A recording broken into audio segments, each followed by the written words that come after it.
Welcome to Senior Stay or Go TV, a show to educate, entertain, and advocate on behalf of our aging adults. We are here to provide you the best information for your quality of life. Hi, and welcome to Senior Stay or Go TV. Today we have two great guests. We have Charles Scott and Lori Bolander, who are both partners with Kimball, Tyree, and St. John here in San Diego. And we welcome you to Senior Stay or Go. Thanks for coming on. Thanks for having us. Thank you for joining us today. This is quite an honor to have you both here. I know you're very busy. And before we get into the questions, I want the audience to understand that this is a topic that is everybody needs to know, but it's the want to know and the action that they really need to understand. And for those that are viewing this, I mean, this is like having Tom Brady and Serena Williams in studio today. I mean, we have two legendary attorneys very young, but legendary attorneys here in San Diego that if you want to engage their services, they are the best of the best. So thank you for joining us today. Thank you. So we're going to get started in the topic of estate planning, which is this gigantic topic that we could spend days on, but we're going to try to condense it for everybody. Most folks hear about the word having a trust to avoid probate. Tell us a little bit about why they need a trust to avoid probate, and what is probate? Yeah, so probate is something I think that everybody thinks that they know they don't want to do, but they don't know why. And really what probate is just the court proceeding that takes assets out of your name when you die. And if you have a will, it doesn't actually avoid the probate proceeding because the assets are all still in your name. The will be submitted to court, and the judge will follow what is in your will. They'll appoint that executor. They will distribute the estate pursuant to your will, but it doesn't actually avoid the procedure itself. Where a trust comes in is you actually fund your trust with your assets during your lifetime, and then when you die, there's no assets in your name. They're titled in your trust. Your trust then directs the successor trustee to step in and administer those. So then the court proceeding is avoided in that way. And just to kind of probate, it's a public entity in the sense of... Probate, when you file your will, it's usually a public document. You have to file the executor has to file a list of your assets, and it's a public proceeding. And the time frames on probate can be... Yeah, probate, I mean, these days with the judges being backed up as they are, it's probably at least a year. You can close the estate after 4 months usually when the creditor's claim period is expired. But generally you're still doing things and inventorying assets at that point in time. And then to get your final hearing, to get your petition for distribution heard, usually is being set out, I don't know, probably 3 to 6 months at this point. So even if you're ready to close the estate, you have to file your petition and then wait for your hearing. And just the people that are going through probate, I want them to understand that people like Patty and I are going down to the courthouse to find out if you own real estate. Right. And then you're going to get about 300 real estate agents sending you letters about the real estate. Exactly. So you get hounded. Which is one of my examples of how you know that it's a public proceeding. Hello. The other problem is California's probate system is really expensive, and it's really slow, and the trust avoids that whole system, which is why most people that think about it in advance, they do trusts. And just before we go to the next one, that's a good point. This is California law, which is, and this is internet, so it can go all over the globe, obviously. So if you're listening to in Minnesota or Wisconsin? Both. Both. Really. You got to avoid, congratulations to Green Bay, by the way. You got to avoid, you have to understand it's different, right, in every state. It's very different, and some states have very streamlined, modern probate systems, and in those states, people don't do trusts nearly as much. But in California, we're stuck with the law we have, and that's why people do trusts. Yeah. And some of the states are antiquated, but they are very easy. So. California doesn't quite. Yeah, California just, our probate code's pretty thick, and we've got a lot of rules and regulations and things that you have to go through in order to get through your probate. Well, let's face it, what everybody's looking for is to pass their assets along to their loved ones in the quickest and least expensive way possible. And in California, that means a trust. So there's obviously more reasons than just probate to do a trust Absolutely. so that you can pass on your assets without any glitches and know that it's going where you chose for it to go. Yeah, one of the big things with estate planning, we don't just do a trust, we'll do what's called a pour over will, which makes sure that if there is anything outside of your trust, that and it needs to be submitted to probate, that it goes over into your trust, and a power of attorney and a healthcare directive. So these are integral documents. And one of the big things with trusts and probate is bad, but you're going to be gone.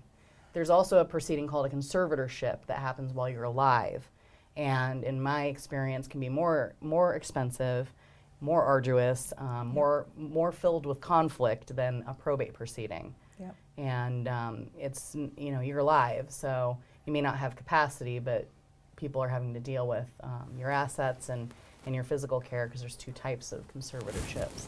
Yep, we had to do that for my mom, unfortunately. What about, with all the internet stuff and all the passwords and all the people on social media and trying to get into their accounts after they've passed away? Is that now part of your estate plan, is trying to figure out, can you please give us a list of passwords and what you're on? And so family members who maybe don't, for instance, my husband wouldn't know how to get on my Facebook page. He's not on Facebook. So And is there a reason for that? not really. It's just he has no desire. But for instance, I have a friend who passed away, and his kids can't get on his Facebook page, and every year his birthday still pops up, and it's kind of sad to even see that still popping up. One of the things that you can do is in your power of attorney, which is the document, it's not a trust, but it's something that usually is used while you're alive, but you can also put language in there that allows your agent to get access to your digital assets, and most internet companies will honor that and work with you as long as you have some kind of document signed that says this person has the right to access your digital life. Okay. How about banks? I know I have a friend who recently was the second signer on her dad's accounts, and after he passed away, the bank still wouldn't let her withdraw any funds from that account. There's a lot of misconceptions about that. People come in and say, well, I'm on the bank account. Right. But when you are a signer on the bank account or a signer on a credit card or something like that, the law presumes that at death, that consent that the person gave you to be on their account is revoked. It's kind of like the power of attorney. Okay. The power of attorney doesn't work after death because you're basically stepping into their shoes, and if there's no shoes to step in, there's no power anymore. So it's kind of the same thing with signers on bank accounts. And sometimes that can be a problem because that's the access to the cash. And dealing with the trust usually we can get access pretty quickly, but if it's outside of the trust, then we may have to wait 40 days so that we can do a declaration under Probate Code 13100 to have access to the account, which is a declaration you can sign stating there's no probate and that there's no assets over $150,000 that would necessitate a probate. And then you can go in and get the money, but that can sometimes put a roadblock in things like final expenses and things of that nature. Yeah. Or if somebody doesn't have a trust, then it's got to go through the probate process, and nobody can get access until the judge appoints an executor, and that could take months. Yeah. Wow. And then you end up in situations where I'm sure you guys have seen with real estate where the mortgage doesn't get paid and the Taxes don't get paid. Taxes don't get paid, and so then by the time we get somebody appointed, now we kind of have a mess. And a lot of times people don't run right down to our office and say, I need to do a probate. They may wait months and months until these problems start occurring and they realize that they can't do anything because nobody has any authority. So, there's a giant mess to clean up once we get the probate initiated. And again, why sometimes it takes a really long time to finalize these probates. Sometimes there can be a foreclosure sale threatened, and there's no way to get access to it, and they won't even tell you who to deal with because of the confidentiality laws. The mortgage company won't deal with anyone until there's an official person appointed, and that's where it gets really sticky and very expensive again. Yeah. So, you've been doing this a few years. What do you think people wait, or are they just oblivious to it? They want to ignore it, or what's your experience in that? That's a horrible thing to think about. You're talking about something that's worse than a trip to the doctor or the dentist. Plus, there's it's easy to put off. It's just human nature not to want to think about it. It brings up family conflicts a lot of times. who you're going to choose to be the trustee or the executor, whether the child who has a drug problem or an alcohol problem is going to inherit or get disinherited or do something else. And people don't know that there's usually answers to these things, and there's ways to deal with them if you use a professional that knows what they're doing. But if you just ignore it, stick your head in the sand, you end up with a big mess. And let's just talk a little bit about funny you say funding the trust. I mean, that word is out there. It always gets, what do you mean? It's like some like mysterious mystery. Right. What does funding the trust actually mean? Trust is an empty bucket. You put things in it. Nothing falls into it automatically. It's a thing that says, here are my assets, here's my trustee, these assets that are in the trust, this trustee can do things with. And if you don't have assets in there, then you have to get them in there in some other way, which sometimes involves going back to court again, which is what you're trying to avoid. So part of the process when you're setting up a trust is to deed the house into the trust, transfer your stocks into the trust, deal with your bank accounts, and that's where people tend to get a little sloppy, because once they finish signing the papers, they figure they're done. Or they buy another house and they don't think about the fact that they don't want title in their name, they want it in the trust name. So if you don't put things in the trust, they're not in there. Or they refinance and take it out of the trust to refinance and never put it back in the trust. Yes. Right. We see that a lot. Sometimes there's ways to finesse that, but in general, it takes a court order, and again, you're sort of defeating the purpose. Let's take the documents that we talked about. The trust itself and then there's the will, and then let's talk about healthcare directives, because that really, to me, I mean, we pretty much know we're all going to be incapacitated at some point in time through our lifetime, and that's really one that gets ignored, I think, way too often. Yeah, absolutely. And it's important because of all the privacy laws regarding people's health care. You need to have this document appointing somebody that can so they can make decisions for you in the event that you can't. And then in a lot of our documents, we will also talk about, whether you're going to be buried or cremated, obviously the life support issue, donation of organs and things of that nature. But that document can be extremely critical during your lifetime, and that's another one where people kind of think they know they're supposed to have one, or, oh, I did one with my doctor. The problem with doing one with your doctor is generally they're not giving you the state-approved form, they're giving you the internal office one.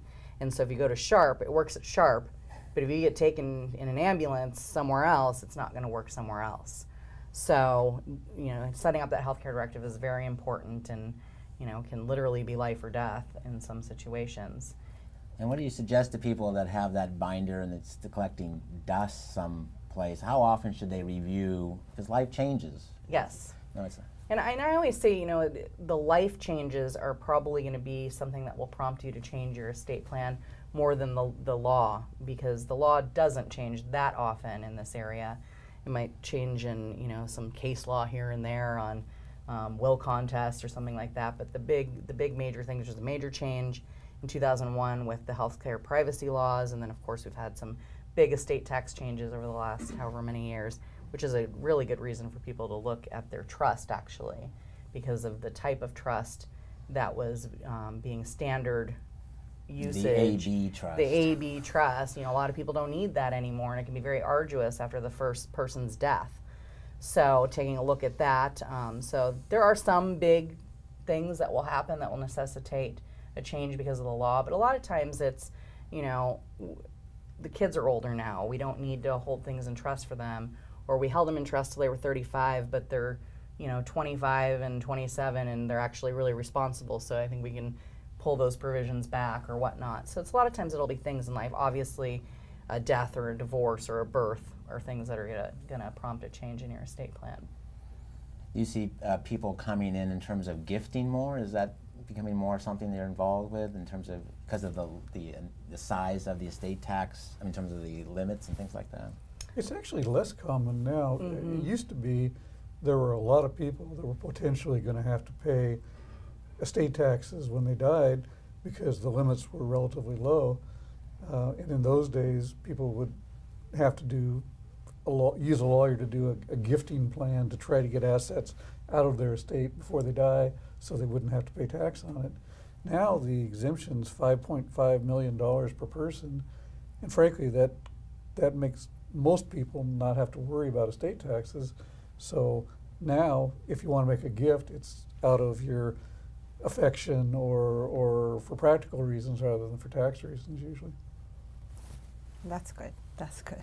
So we've walked through the documents, we've walked through timing, we've talked about that. What about Proposition 13, and how does that affect the estate when someone passes? So people sometimes, you know, one of their spouses pass and they don't really realize that there's a little bit of homework that they should probably do for later on.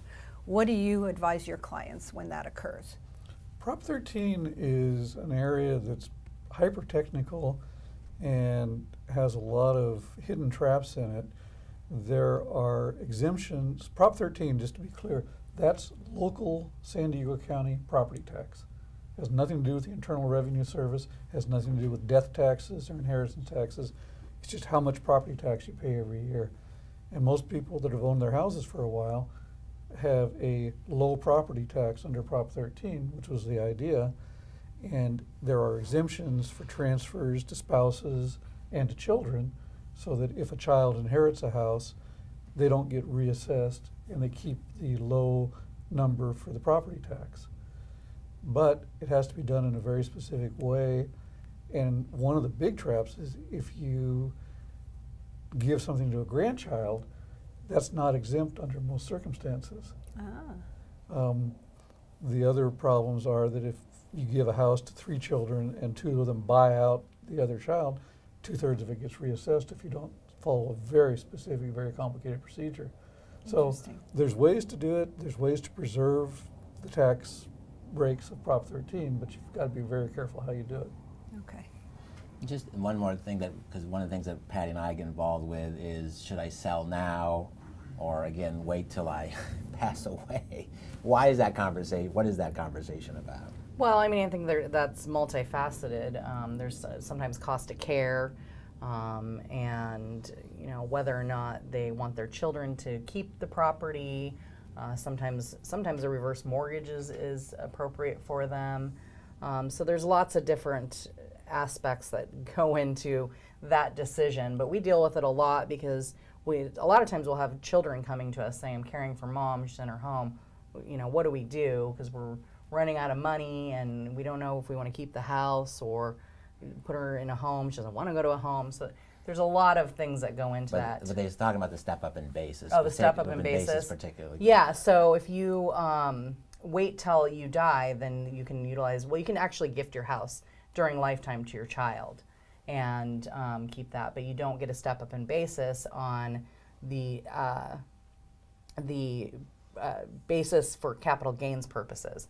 So when you purchase a property in 1975 for $200,000 and it's now worth $1 million, if you gift the property to your child during your lifetime, then they're going to keep your 1975 basis of $200,000. So when they sell the property, they're going to pay a huge capital gain. So then they're going to be looking at a situation where they need to do a 1031 exchange or owe Uncle Sam a lot of money. So And those people don't want to get involved with Uncle Sam. yeah, and a lot of and people don't realize that. And I know I'm dealing. It's an issue with A and B trusts too, because Right. the B trust keeps the date of death of the first spouse's basis, and so then you're looking at a big step up on those too. Again, it gets into a very confusing area because most people get confused between the capital gains basis of the property, which has to do with the Internal Revenue Service and the federal government, and what we're talking about, the Prop 13, which is local property tax. They have nothing whatsoever to do with one another, but people get very confused on that concept because they're both taxes and they're both based on how long you've owned it. And they're both waiting for you. Generally, one of the biggest mistakes you can make from a tax point of view is gifting a house while you're alive to somebody if it's got a very, very low capital gains cost basis. If you wait and they inherit it, all that capital gains goes up in smoke and the tax is avoided. And unfortunately, once you do that deed to the child, you can't take it back, and you've triggered a lot of taxes that you didn't need to pay. So that's another reason why it's good to talk to a tax advisor or a lawyer about it before you do it. Yeah, we see a lot of times where mom or dad will put one of their children on title, and it's like, ooh. It's very common. It's to avoid probate, and it's a good intention, but it's a very expensive mistake. Yep. So Yeah, you and it can need, end very badly for the parent, I've seen as well. so don't go online and think you're going to get all your answers from some online website. Right. We have a very recognized law firm here in our studio, Kimball, Tyree, and St. John. Tell us a little bit more about the firm and some of the other areas that you focus, the other lawyers focus in on. Yeah, so the firm has historically been a real estate firm and a landlord-tenant firm. And although Charles, you've been there for how many years? Over 15 years. Yeah, over 15 years. And Charles, for many years, was the only person practicing trust and estates. But we've kind of developed a little team within the firm there now. We've got 4 attorneys and looking at bringing on another one, exclusively looking at trust and estates and practicing in that area. It's a real need because there are all of these traps and people doing it themselves. And that brings up another point, Ron, what you're talking about, people going on their computers. Yep. I would say a significant portion of my practice now is fixing problems caused by people doing it themselves on their computers.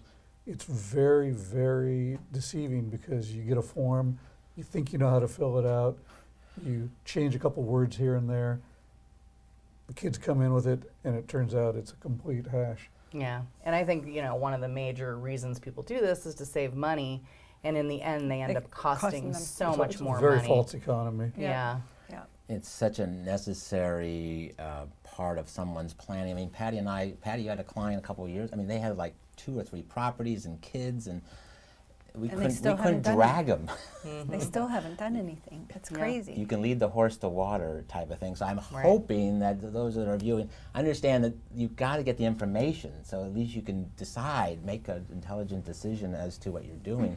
And obviously, in terms of who you want your successor trustee to be, and really think that through. I think that's, obviously that's where the 4 of us get involved many, many times. We have seen, I mean, we could share Well, and know that stories. that can change. It's not etched in stone. So Right. I think sometimes people say, well, I'll get to it when I really make that decision, but they don't understand that it can change over time. Yeah, and even when I meet with my clients initially and we start talking about what their decisions are that's going to go into their drafts, I tell them, you can still make these decisions in this draft process. You can go home and change your mind and say, I didn't like how that was worded.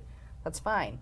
Or you can think about, who the guardians of your children are going to be. That's a whole nother, issue that trust can address as far as avoiding a guardianship proceeding for minor children. So, even when you get to your attorney's office, they can help you make these decisions. They can give you the pros and the cons of appointing your son as opposed to appointing a private fiduciary or whatever the case may be. So even during the drafting process, we're still making decisions a lot of the time.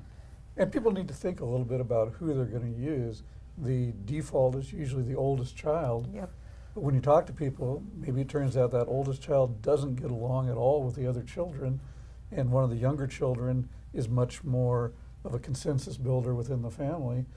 And if you appoint that oldest child, you're just asking for trouble because it's going to fracture the family. And that's really, again, in terms of family legacy, in terms of family harmony, I understand people go, well, they always say, well, I'll be gone. But that's, you don't want to leave that burden on your children. I mean, obviously we deal with private fiduciaries and we deal with bank fiduciaries to try to, bring those children into Yeah. line. Well, that's and an that's who option. gets appointed when they start fighting too. So And that's an option that everybody should think about. There are, in San Diego, we're lucky, we have a lot of good private trustees who are available to use if the family doesn't have a good person to be the trustee. People that don't have children, people that have children that fight, you can appoint a neutral person to be the trustee. It's going to cost a little bit, but it's way cheaper than litigation. Yeah, and I don't know any children that don't fight. So. well, that's what my clients always tell me. All my children get along great. Everything's going to be fine. And then they lay money on the table. And Yeah, and then I do this. Well, we thank you both for being here today. Patty and I highly encourage, please give them, Lori or Charles, a call, email, and just have a conversation about their situation and hopefully straighten it out so they don't have chaos going down the road. So thank you both for being here today. Thanks for having us. Stay tuned for more Senior Stay or Go TV.